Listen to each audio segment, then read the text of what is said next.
Good morning students. आपके अपने YouTube channel farmers love पे आप सभी का स्वागत है। उम्मीद करती हूँ आप सभी ठीक होंगे।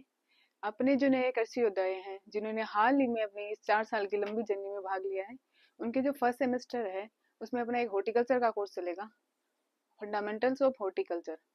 तो उन्हें वो मैं पढ़ाऊंगी, जिसका फर्स्ट टॉपिक है अपना horticulture is definition, branches, importance and scope. तो सबसे पहले हम उसके बारे में देख लेते हैं।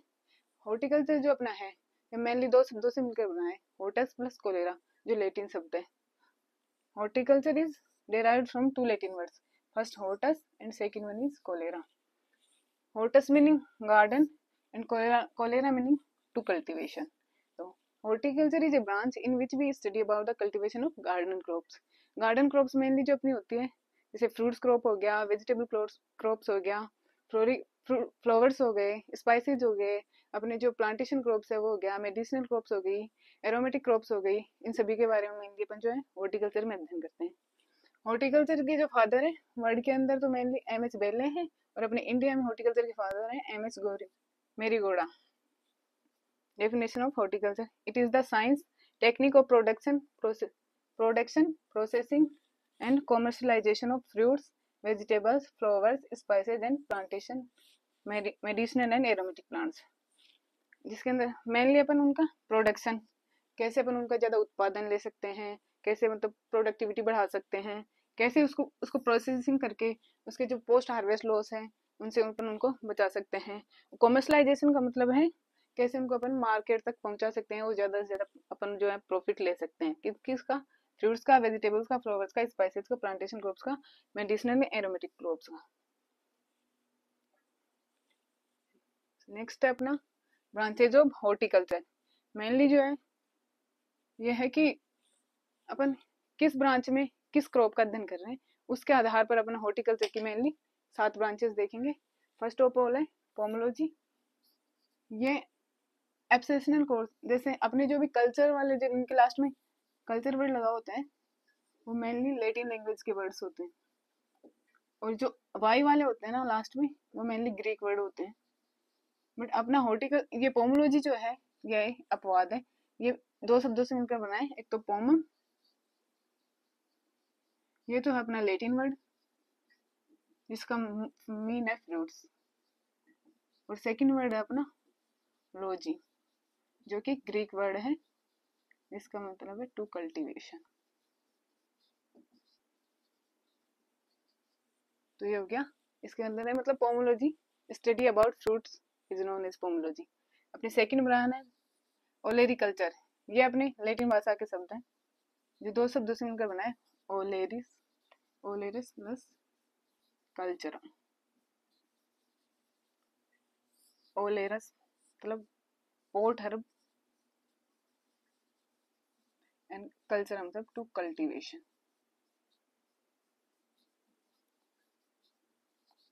पॉट हर्ब्स का मतलब है ऐसे मतलब साग सब्जियां जिनको अपन गमले में उगा सकते हैं। मेनली जो भी अपनी होती हैं सब्जियां वगैरह, छोटे जो प्लांट्स है उनके बारे में। तो जो मेनली सब्जियों का अध्ययन होता है वो फ्लोरिकल्चर में पढ़ते हैं। Third one is floriculture. Floriculture is also Latin word, जिनके लास्ट में अपने कल्चर आ गया वो लैटिन वर्ड हो गए। ये भी 2 शब्दों से मिलकर बना है, फ्लोरस प्लस कल्चर। वही फ्लोरस मतलब फ्लावर और culture meaning to cultivation. Fourth one is अपना प्लांटेशन क्रॉप्स।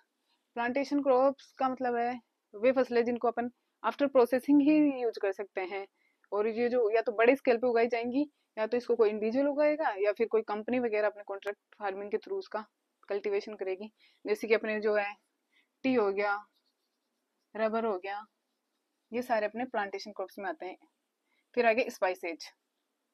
स्वाद जो तुम ले रहे हो ना वो किसकी वजह से आ रहे हैं? सब्जियों में, खाने में, स्पाइसेज।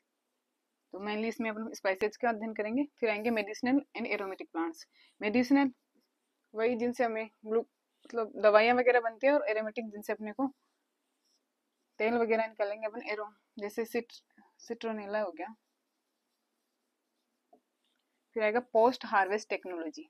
यह अपनी सबसे मेन ब्रांच है। जैसे इंडिया में अगर अपन देखें ना तो लगभग 15% जो फ्रूट और वेजिटेबल्स हैं वो केवल पोस्ट हार्वेस्ट जो उसका मैनेजमेंट है वो प्रॉपर नहीं हो पाने के कारण से खराब हो जाती हैं। तो ये अपना मेन है, जिसमें तुड़ाई के बाद अपन उसको कैसे ऐसे रखे कि वो खराब ना हो और मतलब उनको अपन ज्यादा से ज्यादा इस्तेमाल कर सके। तो हम इनका एक एक का अध्ययन कर लेते हैं। इनकी नॉर्मल अपने को डेफिनेशन पूछेगा वो अपने एग्जाम में जो होगा।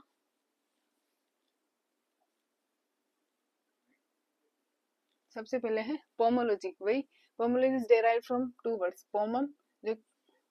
पोमन जो कि एक लैटिन वर्ड है, पोमन जो कि एक लैटिन वर्ड है और जिसका fruit, and second one is logy जो कि एक ग्रीक वर्ड है जिसका मीनिंग है स्टडी। तो it is a branch of botany that studies about fruits and their cultivation. ये बॉटनी की एक शाखा है जिसके अंदर हम फ्रूट्स और उनके कल्टीवेशन के बारे में अध्ययन करते हैं। Next one is olericulture. Olericulture derived from two words, वही लैटिन वर्ड कल्चर वाले, ओलेरिस प्लस जिसका मतलब है पॉट हर्ब एंड कल्चर जिसका मीनिंग है cultivation. It is a science of growing vegetable. वही वेजिटेबल क्रॉप्स का अध्ययन, उनको कैसे उगा सकते हैं, जो भी इसके बारे में जो भी अध्ययन होता है वो अपने ओलेरिकल्चर के अंदर करते हैं। अपना जो दो क्वेश्चन तो अपने होंगे वो मेनली जो न्यू टाइप होगी उसमें आएंगे। थर्ड क्वेश्चन अपना होता है डेफिनेशन। मेनली डेफिनेशंस में ये इनके बारे में अपने से पूछ सकता है। नेक्स्ट है अपना floriculture. Floriculture is also derived from two Latin words. वही जो कल्चर वाले सारे लैटिन वाला मैंने बताया आपको, लैटिन वर्ड्स एक तो है fluoresce, second one is culture. Fluoresce का मतलब होता है फ्लावर एंड वही कल्चर का मतलब है cultivation. Study of flower crops, study of flower crops cultivation is known as floriculture. फूलों को कैसे उगा सकते हैं उसके बारे में जो अध्ययन करते हैं वो फ्लोरिकल्चर कहलाते हैं। मेनली जो फ्लोरिकल्चर है वो दो प्रकार का है इसके, एक तो है कॉमर्शियल फ्लोरिकल्चर और second one is ornamental floriculture. Commercial floriculture का मतलब है कि अपन जो अपने फूल हैं उनको कॉमर्शियल लेवल पे उगाए, बड़े लेवल पे उगाए, बेचने के लिए उगाए, प्रॉफिट कमाने के लिए उगाते हैं ना, तो वो कॉमर्शियल फ्लोरिकल्चर हो गया। Second one is ornamental floriculture. फूलों जो अपने जैसे मेरे जैसे हैं जिनको फूल पसंद है वो बस इसीलिए कि उनको पसंद है इसीलिए भी उगा ही लेते हैं अपने घर पे, तो हो गया ऑर्नामेंटल फ्लोरिकल्चर के अंदर आएगा वो। तो commercial floriculture is flowers cultivation on commercial scale for profit, बेचने के लिए जो अपन कमा रहे हैं बड़ी स्केल पे उसको बोलते हैं कॉमर्शियल फ्लोरिकल्चर। इसमें एग्जांपल आएंगे मेनली रोज, सबसे ज्यादा जो यूज हो रहा है रोज का, तो जैस्मिन और एस्टर। ऑर्नामेंटल फ्लोरिकल्चर में आएंगे जैसे cultivation of flowers for ornamental purpose, केवल सजावट के पर्पज के लिए पे और प्लेजर के लिए, फैशन पर्पज के लिए अगर अपन घर पे फूल उगा रहे हैं तो उनको बोलते हैं ऑर्नामेंटल फ्लोरिकल्चर। एग्जांपल आएंगे इसके रहलिया, जीनिया, जरबेरा एंड इटिशिया। नेक्स्ट वन इज नेक्स्ट अपना plantation crops. Crops which are cultivated in extensive scale, जो बड़े स्केल पे जिनको अपन कल्टिवेटेड करते हैं in contiguous areas, owned and managed by individual और company and whose products is utilised only after processing. जो वो क्रॉप्स जो बड़े स्केल पे उगाई जाती हैं, बड़े बड़े एरिया होते हैं जो कॉन्टिगियस एरियाज उनको मिला के उगाई जाती है, और जिसका मैनेजमेंट या तो कोई इंडिविजुअल बड़ा जो भी मतलब इंडिविजुअल कोई करेगा या फिर उसको कोई कंपनी के थ्रू उसका मैनेजमेंट किया जाएगा। और उनका यूज है ना, मेनली प्लांटेशन क्रॉप्स का यूज अपन प्रोसेसिंग के बाद ही कर सकते हैं, उनका डायरेक्ट यूज अपन नहीं कर सकते। जैसे कि हो गया अपना कॉफी हो गया, टी हो गया, रबर हो गया, कोकोनट हो गया एंड कोकोआ जिससे अपन चॉकलेट वगैरह बनती है ना वो। फिर आएगा अपना spices and condiments. This branch deals with the cultivation of crops whose produce is used mainly for seasoning, seasoning and flavoring dishes। जो अपनी डिशेज है ना उनमें एक तो एरोमा होता है, एक तो एरोमा होता है मतलब खुशबू से ही पता लग जाता है ना क्या बन रहा है, और एक होता है उसका टेस्ट। तो जो स्पाइसेज है ये तो उसमें एरोमा ऐड करते हैं और फ्लेवर ऐड करते हैं, और जो कॉन्डिमेंट्स है अपने मेनली वो जो अपना फूड है उसमें टेस्ट ऐड करते हैं। तो spices and aroma, spices add aroma and flavour in food. Spices में मेनली अपने आ गया pepper, cardamom and clove. Second one is है कॉन्डिमेंट्स, ये अपने जो फूड होता है ना उसमें टेस्ट ऐड करते हैं, जैसे अपने डालते हैं हल्दी हो गया, जिंजर हो गया, अनियन हो गया और गार्लिक हो गया, ये सब है जो उसमें टेस्ट ऐड करने के लिए यूज में होते हैं। फिर अपना मेडिसिनल एंड एरोमेटिक प्लांट्स, इसके अंदर है it deals with cultivation of medicinal plants which provides drugs and aromatic crops. इसके अंदर जो मेडिसिनल क्रॉप्स है उनका अध्ययन करते हैं, जिनसे अपन ड्रग्स दवाइयाँ वगैरह बनाते हैं, उनका अध्ययन करते हैं। तो मेडिसिनल प्लांट्स वो होंगे। ये सेकेंडरी मेटाबोलाइट्स होते हैं ना, मेटाबोलाइट्स, जैसे glycoside, steroids and potential source of drugs. जो सेकेंडरी मेटाबोलाइट्स है वो, और ड्रग्स है वो इनमें ज्यादा पाए जाते हैं। फॉर एग्जाम्पल जैसे ओपियम हो गया, तुलसी हो गया, सर्पगंधा हो गया, अश्वगंधा हो गया, ये सब अपने मेडिसिनल प्लांट्स हैं। फिर अपने एरोमेटिक प्लांट्स, जिसे अपन एसेंशियल ऑयल प्राप्त करते हैं ना, उनको बोलते हैं अपन aromatic plants. For example lemon grass हो गया, सिट्रोनेला हो गया, ये सब अपने एरोमेटिक प्लांट्स हैं। नेक्स्ट है अपना वही पोस्ट हार्वेस्ट टेक्नोलॉजी। तुड़ाई के बाद कैसे उसका प्रबंधन करते हैं, ये फसल फलों का या सब्जियों का तुड़ाई के बाद कैसे प्रबंधन करना है उनको, जिससे उनको गलने से बचा सके, वही पोस्ट हार्वेस्ट टेक्नोलॉजी के अंदर देखा जाता है। Mainly it deals with post harvest management. तुड़ाई के बाद का मैनेजमेंट हो गया इसमें अपना post harvest management.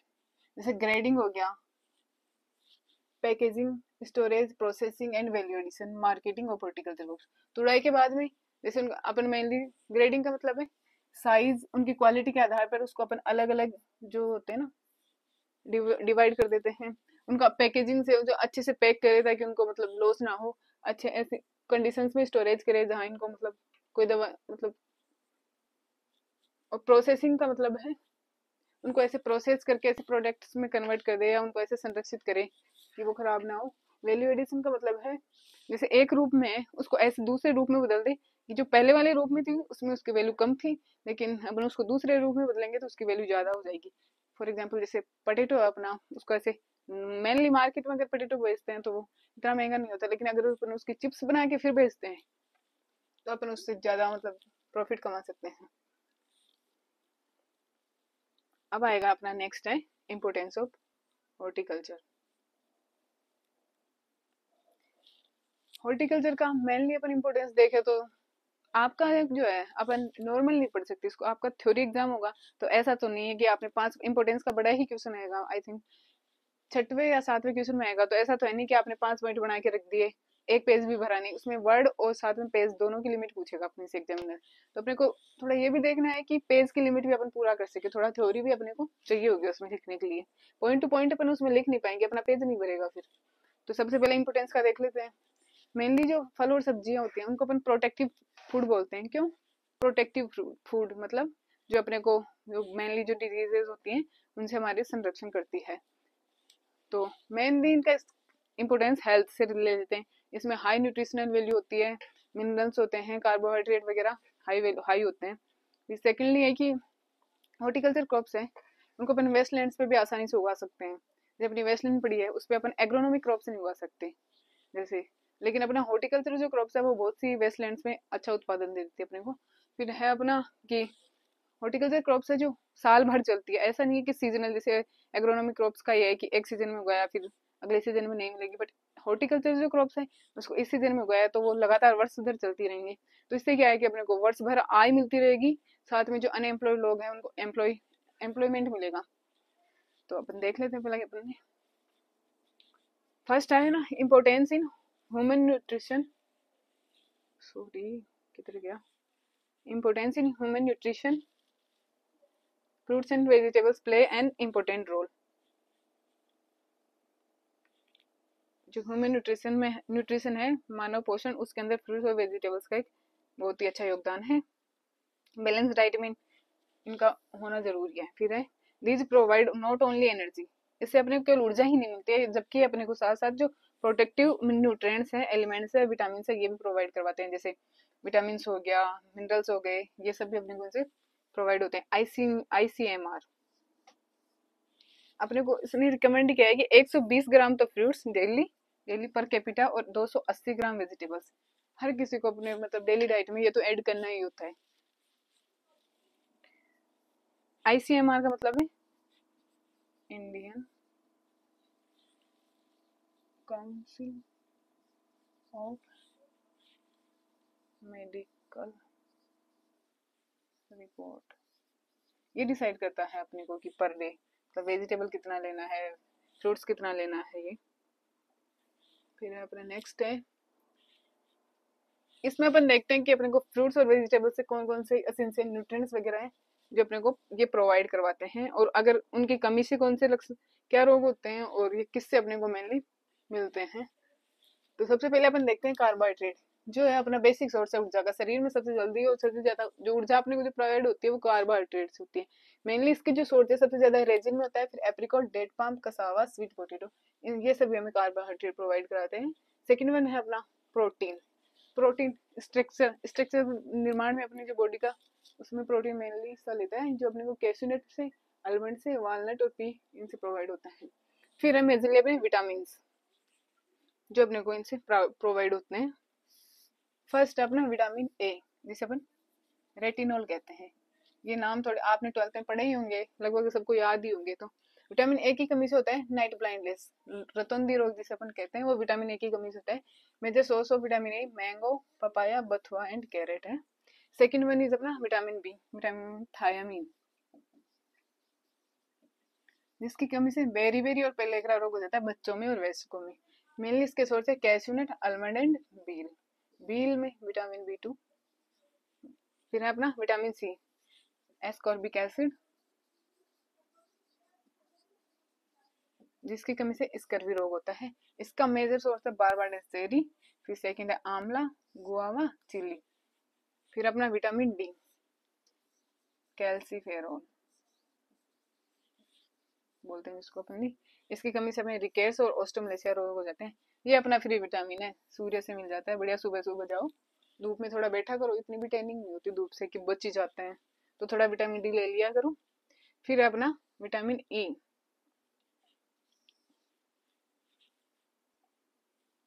Vitamin E जिसको अपन बोलते हैं टोकाफेरोल।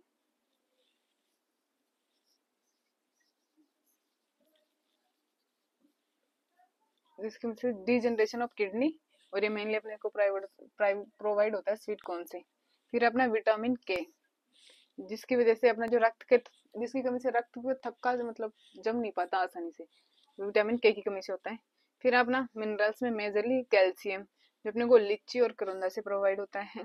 सेकेंड वन इज आयरन, जो अपने को ड्राई करौंदा और डेट से प्रोवाइड होता है। थर्ड वन इज फॉस्फोरस, जो आलमंड, कैश्यूनट और वॉलनट से प्रोवाइड होता है। मेनली अपन ये कह सकते हैं कि सभी के सभी न्यूट्रिएंट्स और ये प्रोटीन वगैरह है जो अपने वेजिटेबल्स और फ्रूट्स है उनका खजाना है। आगे अपन इसका इंपोर्टेंस देखते हैं। कहा तो थ्योरी बेसिस के आधार पे देखेंगे तो थोड़ा लंबा देखेंगे ताकि लिखने के लिए अपने को मेटर पे मिल जाए। For small unit of area, मतलब छोटे स्थान से,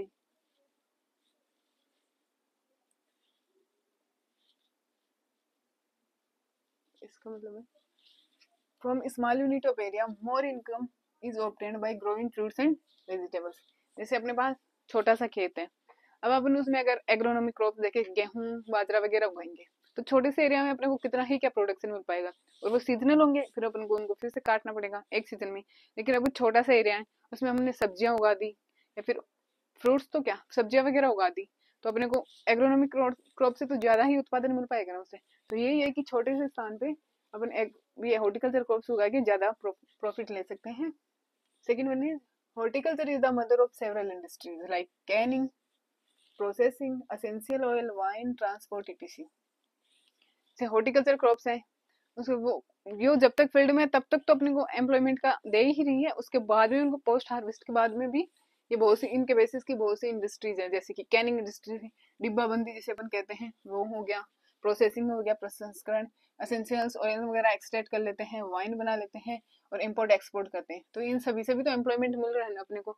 it provides work for many people, farmers and laborers can keep themselves engaged busy throughout the year।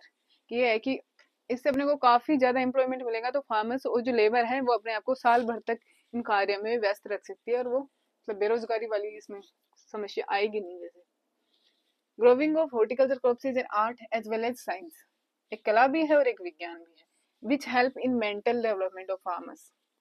Mental development का अब आप ही देखो, जैसे अपने फ्लावर्स वगैरह लगे हुए हैं, एक तरफ है एग्रोनॉमिक क्रॉप्स, इधर गेहूं लगा है, बाजरा लगा है, एक तरफ अपना सब्जियां लगी हैं, फूल लगे हैं, फल लगे हैं, तो देख के किसको अच्छा फील होता है, इधर बाजरे गेहूं को या फिर जो इधर लगे हैं फ्लावर्स फ्रूट्स वगैरह को। दिमाग शांति तो वहीं से मिलती है ना। तो एक मेंटल डेवलपमेंट के लिए भी एक अच्छा है। The growing of horticulture crops also contributes to the aesthetic side of rural and home life of community. Home life of community aesthetic value add करता है ये। फिर जनरेट एम्प्लॉयमेंट अपॉर्चुनिटीज, वही पूरे साल भर ये अपने को मतलब रोजगार उपलब्ध करवा रहा है। ये क्या है, वाइड सोर्स ऑफ मेडिसिन, हमें बहुत सी दवाइयां हैं जो हॉर्टिकल्चर क्रॉप से प्राप्त हो जाती हैं, ड्रग्स वगैरह हैं जो मेडिसिनल क्रॉप से अपने को प्रोवाइड होता है। जो effective utilisation of waste land, जो अपनी वेस्ट लैंड पड़ी है उन पे अपन एग्रोनॉमिक क्रॉप तो उगा नहीं सकते, अब खाली छोड़ेंगे तो वैसे कोई फायदा होने वाला नहीं है। लेकिन अगर हम उसमें जैसे फ्रूट्स हैं और मेडिसिनल प्लांट्स हैं वो उगा सकते हैं, तो अपन उस वेस्ट लैंड से भी फायदा प्राप्त कर सकते हैं। Second one is similar to forest trees, these horticulture trees will maintain the ecosphere, they help in transforming the microclimate। Ecosphere को भी ये मतलब मेंटेन रखते हैं, तो पौधे होंगे तो इकोस्फेयर तो अपने आप मेंटेन रहेगा ही, उसके लिए तो फायदेमंद होगा ही। तो और ये जो हॉर्टिकल्चर क्रॉप्स है ये शेल्टर प्रोवाइड करवाती है अपने बर्ड्स को, उनको भी तो घर चाहिए यारो, रेप्टाइल्स को and other micro organisms, add the geo ecological diversity on the land. Next one is अपना, तो ये हो गया अपने इम्पोर्टेंस हो गया हॉर्टिकल्चर का। इम्पोर्टेंस ऐसे याद करना कि कम से कम अपन उसमें 2 पेज भर सके, क्योंकि वो अपना वहाँ पेज लिमिट आएगा और अपने पास मैटर नहीं होगा तो अपन पेज भर नहीं पाएंगे। और ये है कि थोड़ा पेज तो शब्द लिमिट तो पूरी हो ना, तो आप ये एक बार देख लेना सारा। अब है स्कोप, इसको मतलब फ्यूचर में से अपने को क्या क्या फायदा होने वाला है, क्या क्या इसके एम्प्लॉयमेंट्स के मतलब नए अवसर मिलेंगे अपने को, ये देखते हैं अपन। स्कोप में मेन तो है ये it to exploit great variability of agroclimatic conditions. जो एग्रोक्लाइमेटिक कंडीशंस हैं वो अलग अलग हैं, तो वो जो अलग अलग एग्रोक्लाइमेटिक कंडीशंस हैं उनमें अपन अलग अलग जगह जो अपने वेजिटेबल्स है और फ्रूट्स है सबकी जो रिक्वायरमेंट है क्लाइमेट की वो भी अलग अलग है, तो हर अलग अलग में अपन अलग अलग लगा के उन सबकी जो एग्रोक्लाइमेटिक कंडीशन है उनका फायदा उठा सकते हैं अपन इससे एक तो। फिर अगर टू इंक्रीज प्रोडक्टिविटी, मेनली जो स्कोप है इसका, इसकी उत्पादकता बढ़ा के अपने को फायदा होने वाला आगे जाके। To meet the need for fruits vegetables flowers spices beverages in relation to population growth based, मतलब आगे अपन जो अपनी जो दैनिक नीड है फ्रूट्स की वेजिटेबल्स की इसको अपन पूरा कर सकते हैं इसके through. To reduce post harvest losses, जो कटाई के बाद के जो नुकसान होने वाले हैं उनको अपन कम कर सकते हैं। फिर adoption of more standardised horticulture production technologies to increase productivity in plant. अब तो वही टेक्नोलॉजी का जमाना है, नई नई टेक्नोलॉजीज आ गई हैं, अच्छी सी टेक्निक यूज करो। अब अगर प्रोटेक्टेड कल्टीवेशन, मेनली जो अपने फ्रूट्स का तो नहीं है पर वेजिटेबल्स का प्रोटेक्टेड कल्टीवेशन में अपन कंट्रोल एनवायरनमेंट में जैसे चाहे वैसे उत्पादन कर सकते हैं और अच्छा खासा उत्पादन ले सकते हैं। तो जितनी भी जो भी नई टेक्नोलॉजी है उनका अपन यूज करके अच्छा प्रॉफिट कमा सकते हैं और अच्छा प्रोडक्शन ले सकते हैं। फिर to meet the requirement of processing industry and promote processing, जो प्रोसेसिंग इंडस्ट्रीज हैं उनको भी तो कच्चा माल चाहिए, उसी का तो वो प्रोसेसिंग करेंगे आगे, तो उनको जो कच्चा माल है वो भी अपन इससे आसानी से और ज्यादा से ज्यादा प्रोवाइड करवाएंगे। Protected cultivation off season cultivation, सब्जियां हैं फल हैं साल भर अपने को इनकी जरूरत होती है, पर ये भी सीजनल है, जैसे एक सीजन में ये मिली, एक में ये मिली, ये मिली, तो अपन उनका मतलब कैसे उसका रिक्वायरमेंट पूरा करेंगे, तो अपन उसका ऑफ सीजन कल्टीवेशन कर सकते हैं। ऑफ सीजन कल्टीवेशन से अपने को प्रॉफिट भी ज्यादा होता है, जो चीज जब नहीं मिल रही और जब वो तब मिल जाए तो उसका तो ज्यादा ही रेट होगी। मेनली जो है अपन वेजिटेबल्स का ही करते हैं। फिर कॉन्ट्रैक्ट फार्मिंग, कॉन्ट्रैक्ट फार्मिंग का मतलब है जैसे कोई किसान ने, कोई कंपनी आई उसको कोई चीज का प्रोडक्शन लेना है, उन दोनों के बीच में डील हुई, इतना प्रोडक्शन लेना है, वो पहले से बताएगा इतनी रेट पे मैं ये आपका जो भी उत्पादन होगा वो खरीदूंगा और इतना मुझे चाहिए। किसान को कोई दिक्कत नहीं है, उसका ना उसको बीज लेना है ना उसको कोई उसका अलग खर्चा करना है, उसको बस उसका प्रोडक्शन करना है और उनको देना है, अच्छा खासा वो उससे कमा लेता है। फिर है टू सब्सिट्यूएट इम्पोर्टेंट इंक्रीज एक्सपोर्ट, मतलब अपना ये ऐसा प्रोवाइड करवाएगा कि अपना देश बाहर से मंगवाए नहीं, बस बाहर प्रोवाइड करवाए, अच्छा खासा उत्पादन होगा तो वह अच्छे से करवा लेगा। वैसे भी अपने यहाँ जो टोटल हॉर्टिकल्चर प्रोडक्शन है अभी 2023-24 का वो है 352.50 शायद 50 मिलियन टन है लगभग। उसमें से फ्रूट्स का प्रोडक्शन है 110.2 62 मिलियन मैट्रिक टन, और वेजिटेबल्स का प्रोडक्शन है 204.92 मिलियन मैट्रिक टन। तो इसको अपन बढ़ा सकते हैं, अपने इससे बढ़ाएंगे, जितना ज्यादा बढ़ाएंगे उतनी हमारी जो रिक्वायरमेंट हो वो कंप्लीट होगी, और हम जितना हो सके उतना बाहर की कंट्रीज को एक्सपोर्ट करके अपनी जो विदेशी विदेशी जो बिजनेस है उसको बढ़ा पाएंगे। तो मेनली अपना जो फर्स्ट टॉपिक है वो यही है। आप सभी ने पढ़ाई होगा ट्वेल्थ में, इजी सा ही है, इसमें इतना कुछ है नहीं। इसमें अगर वो कुछ पूछेगा तो मेनली डेफिनेशन, और बड़े क्वेश्चन में अपने को पूछेगा इंपोर्टेंस इशूज का, इसको पूछेगा। तो आप जरा देख लीजिएगा। अब मिलते हैं अपनी नेक्स्ट क्लास में इसका सेकंड टॉपिक। तब तक के लिए ध्यान रखिए अपना।